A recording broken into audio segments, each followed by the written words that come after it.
அதானே எங்க அண்ணன் ராஜேந்திரன். ஓ சாரிம்மா, சாரி. இந்த வாயால தான் நான் கெடுறதே. என்ன ரத்னா, கொஞ்சம் நேரம் ஆச்சுதா? இன்னைக்கு ரொம்ப சீக்கிரமா வந்தாடா. ஆமா, கொஞ்சம். நல்ல வேளை நீ எங்க வராம போயிடுவோன்னு நினைச்சேன். அது எப்படி? நீ வரேன்னு சொல்லியிருக்கும் போது நான் வராம இருப்பேனா?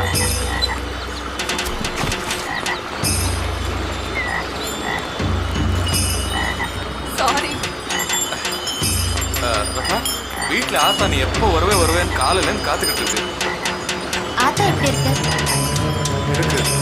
உன் கல்யாணத்துக்கு வச்சிருந்த நூறு பவுனம் போச்சு ஒரே பொண்ணு. நம்ம ஊர்ல இப்படி ஒரு திருட்டுனா என்னால நம்பவே முடியல ராசு. ஹலோ, என்ன பாசமலர்லாம் ஓவரா? நான் ஒருத்தருக்கு நின்றுட்டு இருக்கேன்டி. சாரிடி ராசு, இது ரீனா, என் ஃப்ரெண்டு. இதுவா? நான் என்ன ஆடா மாடா தெரியல. ஆமா, அது யாரு மங்கம்மா? மங்கம்மாவா? எந்த மங்கம்மா? அதான் உங்க